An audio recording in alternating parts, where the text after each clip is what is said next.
I talk about things like trust and cooperation, and there should be no demand for my work. But the fact of the matter is there is demand for my work, which means that there's an opportunity. It means that trust and cooperation are not yet standard in our organizations, and yet they should be, and we know that, which is why we're looking for ways to bring those things to our organizations. There are two things that I think that great leaders need to have: empathy and perspective. And I think these things are very often forgotten. Leaders are so often so concerned about their status or their position in an organization, they actually forget their real job. And the real job of a leader is not about being in charge, it's about taking care of those in our charge. And I don't think people realize this, and I don't think people train for this. And if you're good at your job, they'll promote you. And at some point, you'll get promoted to a position where we're now responsible for the people who do the job we used to do, but nobody shows us how to do that. And that's why we get managers and not leaders.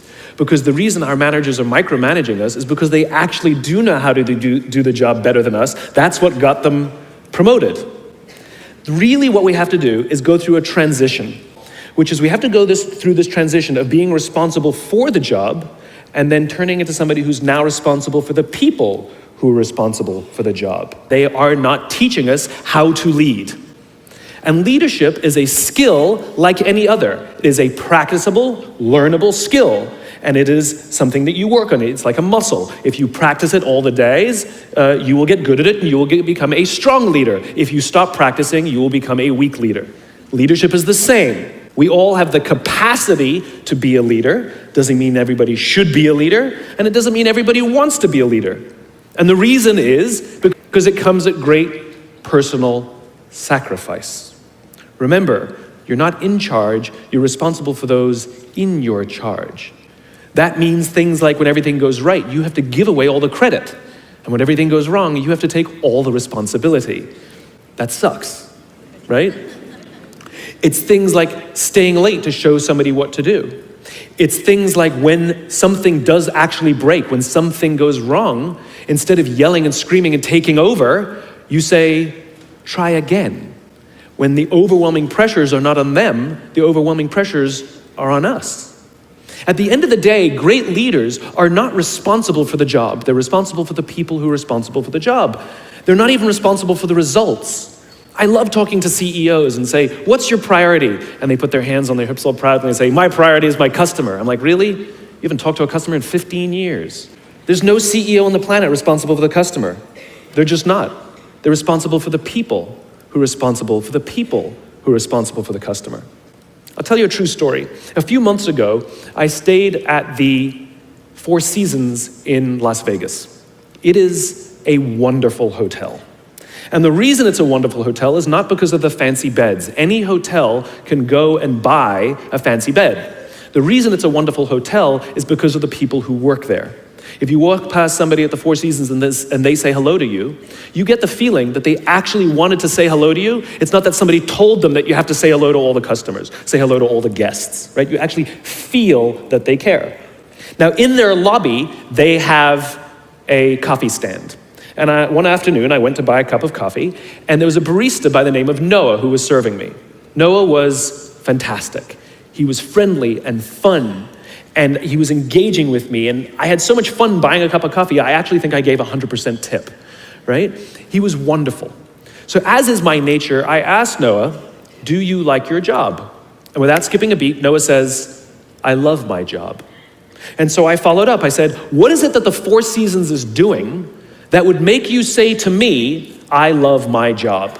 And without skipping a beat, Noah said, throughout the day, managers will walk past me and ask me how I'm doing, if there's anything that I need to do my job better. He said, not just my manager, any manager. And then he said something magical. He says, I also work at Caesar's Palace.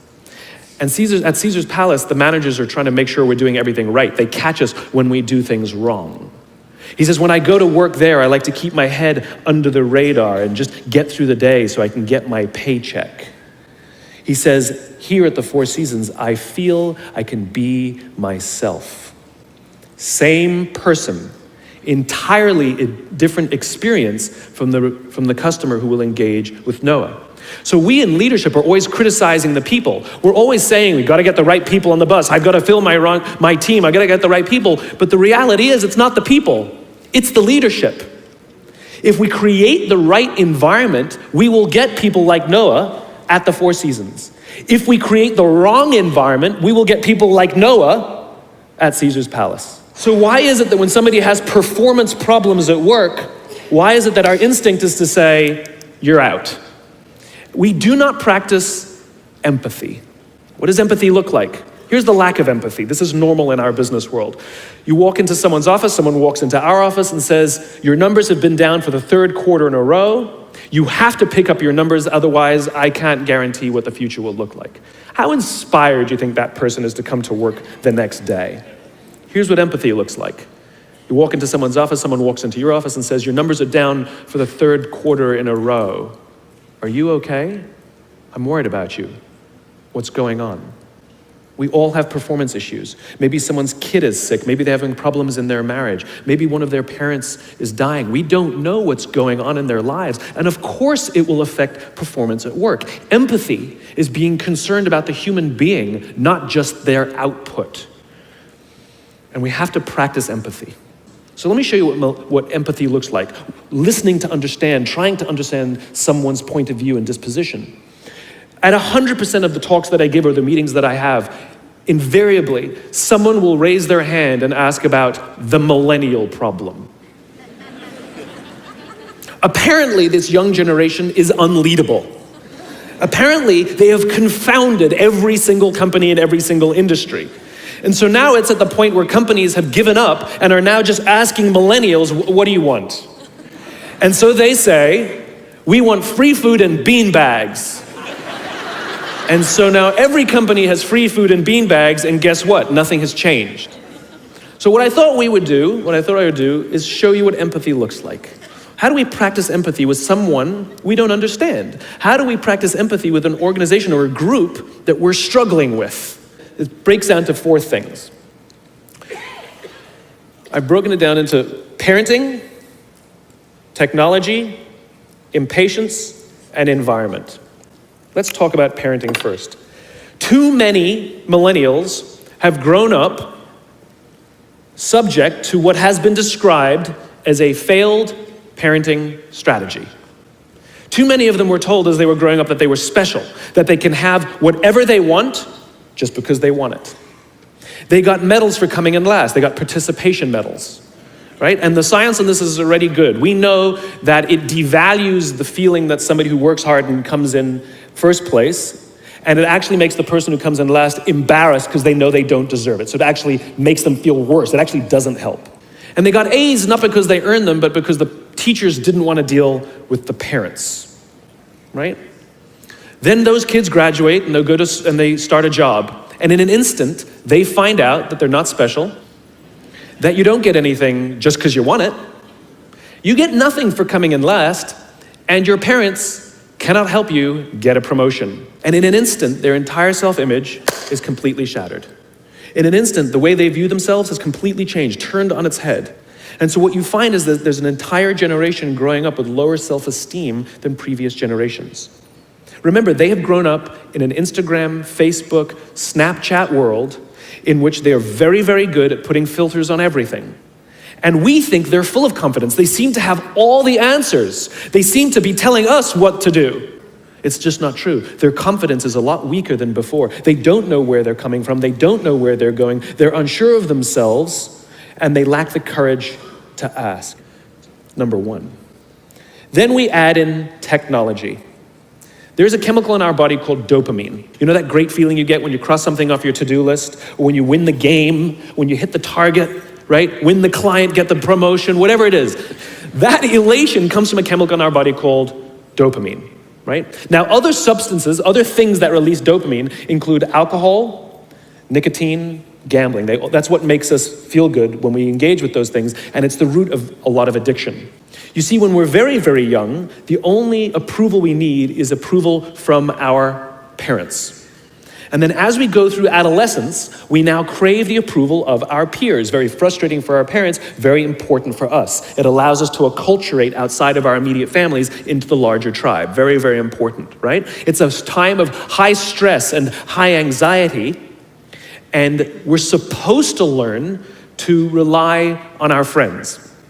Some people, quite by accident, discover alcohol and the numbing effects of dopamine to help them cope with the stress, and that becomes hardwired. And then for the rest of their lives, when they suffer some kind of extreme stress, they don't turn to a person, they turn to the bottle, right? Now, we also know that dopamine is released with cell phones and social media.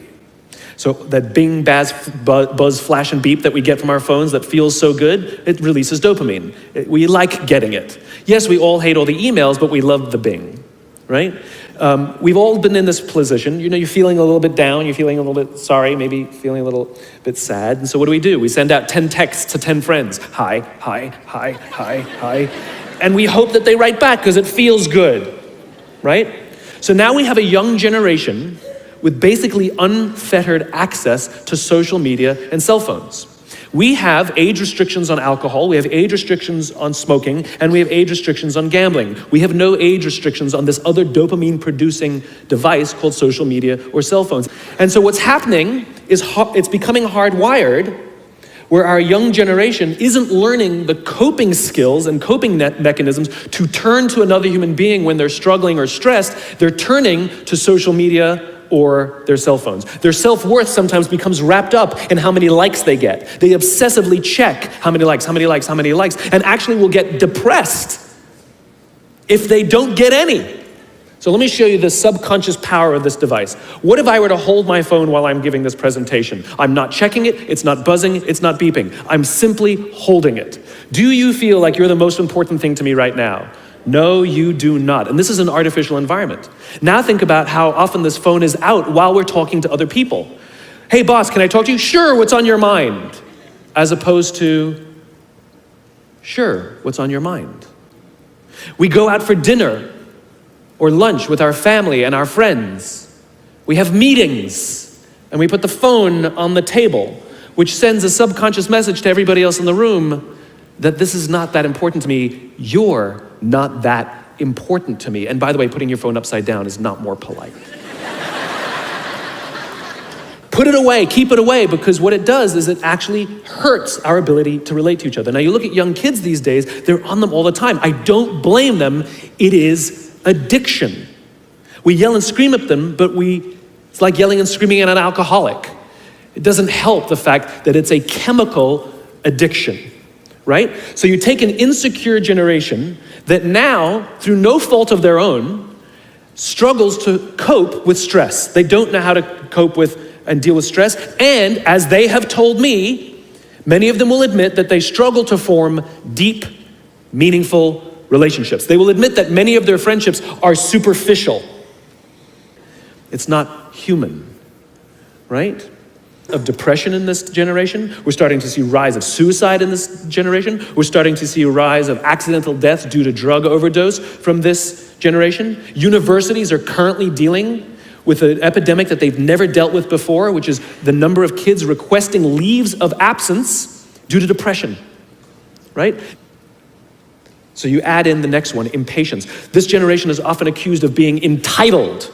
They're not entitled, they're impatient. Again, let's practice empathy. How did they grow up? They grew up in a world of instant gratification. You want to buy something, you go on Amazon, it shows up the next day. You want to watch a movie, you don't check movie times, you just log on and download it whenever you want to watch it. Stream it. In fact, if you want to get hold of somebody, you don't leave a message on their machine and wait 4 hours for them to get the message and call you back. You just text them and they'll call you, they'll get back to you literally instantaneously. They want it all instantaneously. The problem is life, relationships, career, are not destinations like, look, I found the job I love. That's not how it works. It's not a scavenger hunt. I'm looking for the job that will, no, it doesn't work that way. It's a journey. It's the same with love. It's like, I found love. No, you didn't. You work hard every single day to stay in love. It's a journey. It's as if they're standing at the foot of a mountain. They know exactly what they want. They can see the summit. What they don't see is the mountain. I talked to some recent college grads who are in their entry-level jobs on a regular basis, and I'll ask them things like, how's it going?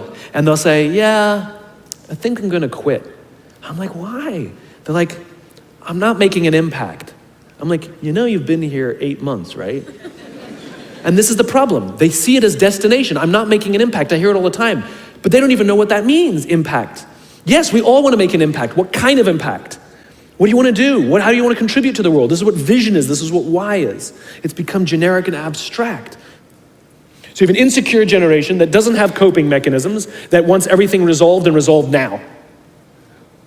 I have a thought, let me just send a text, as opposed to, let me wait an hour when I'm done with lunch with you, and then I'll send my text, for example. And then we get to the fourth and most egregious of the four observations, environment. We're now taking this wonderful, smart, idealistic, ambitious, hardworking, good group of people that were dealt a bad hand, and we're putting them in corporate environments that do not care about them as human beings. We are suffering the side effects of business theories left over from the 80s and 90s. And they are bad for people, and they are bad for business. That's like a coach prioritizing the needs of the fans over the needs of the players. How are you going to build a winning team with that model? But that's normal today. We don't even perceive it as broken or damaged or wrong or outdated. Remember, the 80s and 90s were boom years with relative peace. We are no longer in those times. These are no longer boom years. These are no longer peaceful times, and those models cannot work today. Here's another one. Mass layoffs. Using someone's livelihood to balance the books, right? It's so normal in America today that we don't even understand how broken and how damaging it is, not only to human beings, but to business. Companies talk about how they want to build trust and cooperation, and they announce a round of layoffs. Do you know the quickest way to destroy trust and destroy cooperation in a business, literally in one day? Lay people off, and everyone gets scared.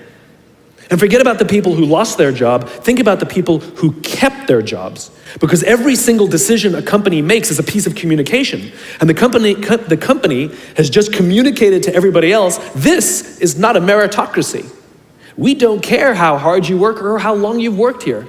If we miss our numbers and you happen to fall on the wrong side of the spreadsheet, I'm sorry, we cannot guarantee employment. In other words, we come to work every day afraid. We're constantly being told, you have to be vulnerable. Leaders are vulnerable. What does that even mean? It doesn't mean you walk around crying, I'm vulnerable, right? No, what vulnerability means is you create an environment in which someone feels safe enough to raise their hand and said, I don't know what I'm doing. You've given me a job and I haven't been trained to do it. I need help. I made a mistake. I screwed something up. I'm scared. I'm worried. And so we keep it to ourselves. And how can a company ever do well if nobody's ever willing to admit they made a mistake, that's scared, or they don't know what they're doing? And so we've literally created cultures in which every single day, everybody comes to work and lies, hides, and fakes. And we're asking our youngest generation to work and succeed and find themselves and build their confidence and overcome their addiction to technology and build strong relationships at work. We're asking them to do this, and these are the environments we've created. We keep saying to them, you're the future leaders. We're the leaders now. We're in control. What are we doing? This is what empathy means. Struggling, maybe it's not them. Oh, we just can't get the right performance out of our people. Maybe it's you, right? It's not a generation. It's not them. They're not difficult or hard to understand. They're human beings like the rest of us, trying to find their way, trying to work in a place where they feel that someone cares about them as a human being. By the way, that's what we all want. In other words, it's not even generational. It's all of us. This is the practice of empathy. How do I help my people be at their natural best? Right? We're not asking these questions. We are not practicing empathy. We have to start by practicing empathy and relate to what they may be going through. And it will profoundly change the decisions we make. It will profoundly change the way we see the world. We don't always have to be right. We don't always have to be in charge. We don't always have to be the one who succeeds. It's not about winning or losing. And that's where I go to the second point. After empathy comes perspective, where it's not about winning or losing. In game theory, there are two kinds of games. There are finite games and there are infinite games. Baseball, for example. We know the rules, we all agree to the rules, and whoever has more runs at the end of 9 innings is the winner, and the game is over. No one ever says, we can just play 2 more innings, I know we can come back. It doesn't work that way. The game is over, right? That's a finite game. Then you have an infinite game. The rules are changeable, and the objective is to keep the game in play, to perpetuate the game. There are no winners and losers in an infinite game, right? It doesn't exist.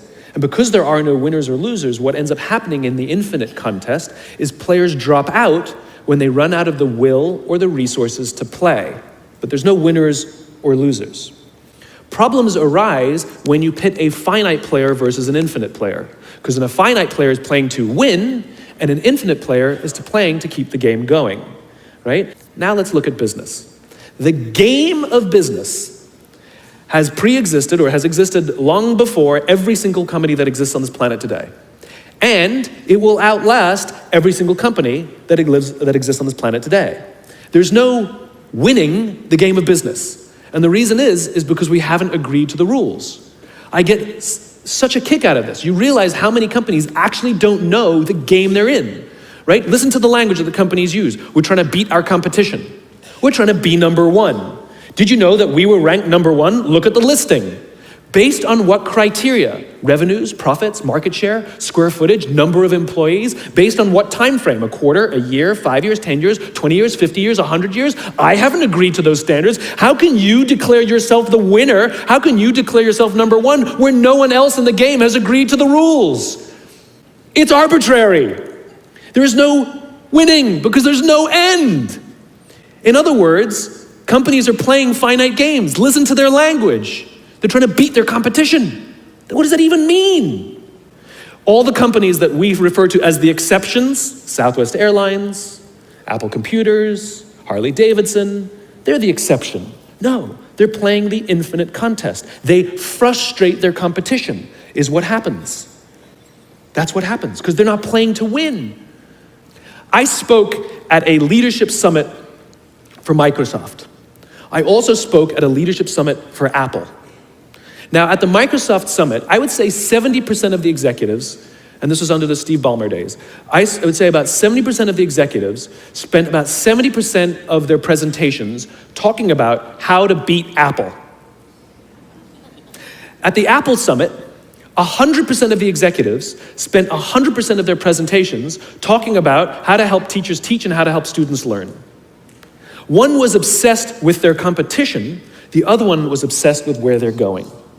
So at the end of my presentation at Microsoft, they gave me a gift. They gave me the new Zune, which was the competitor to the iPod Touch when it was a thing, right? And I have to tell you, this piece of technology was spectacular. I'm sitting in the back of a taxi with a senior Apple executive, sort of employee number 12 kind of guy, and I decide to stir the pot. And I turn to him and I say, you know, I spoke at a Microsoft summit and they gave me their new Zune, and I have to tell you, it is so much better than your iPod Touch. And he turned to me and said, I have no doubt. Conversation over.